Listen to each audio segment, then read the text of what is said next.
Si vous avez déjà posté une photo de votre bébé sur Instagram ou Facebook, cette vidéo peut vous faire changer d'avis à jamais. Parce que ce que vous voyez comme un souvenir mignon peut devenir une vraie menace pour votre enfant. Aujourd'hui, partager la naissance de son enfant est devenu presque automatique. Une photo à la maternité, un sourire, un prénom, une date de naissance. On pense faire ça par amour, par fierté, par bonheur. Mais très peu de parents réalisent à quel point un nouveau-né est vulnérable, surtout sur les réseaux sociaux. Dans cette vidéo, je vais vous expliquer pourquoi publier des photos de ses enfants peut être dangereux, pourquoi les nouveau-nés sont les plus exposés et surtout, comment protéger son enfant sans disparaître des réseaux. Restez bien jusqu'à la fin, car le dernier point est celui que 90% des parents ignorent. 1. Un nouveau-né ne peut pas se défendre. Un bébé ne choisit rien. Il ne choisit pas d'être photographié, d'être exposé, d'être reconnu par des inconnus. Quand vous postez une photo de votre enfant, vous prenez une décision à sa place, sans son consentement. Et le problème, c'est qu'Internet n'oublie jamais. Une photo publiée aujourd'hui peut encore exister, dans 5 ans, dans 10 ans, dans 30 ans.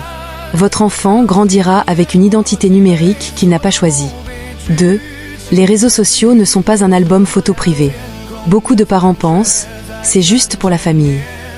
Mais en réalité, les paramètres de confidentialité changent, les captures d'écran existent, les données sont stockées, analysées, revendues. Une photo de bébé peut être utilisée dans des bases de données.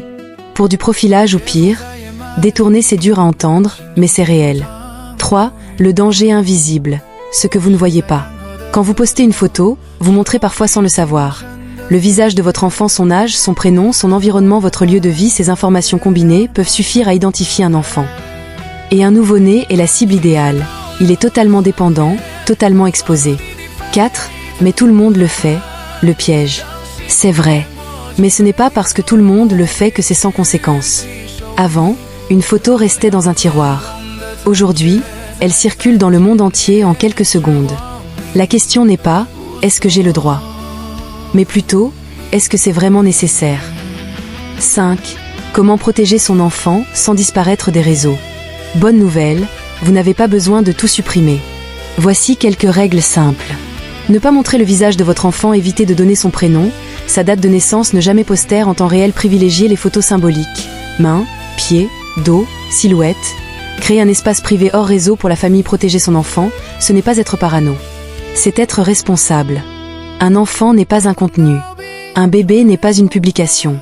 Un nouveau-né n'est pas une story. Un jour, votre enfant vous demandera peut-être « Pourquoi tu as partagé tout ça sans me demander ?»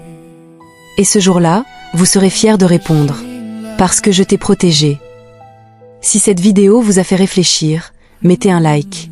Partagez-la à un parent et dites-moi en commentaire, avez-vous déjà posté des photos de votre enfant ? Merci d'avoir regardé jusqu'au bout.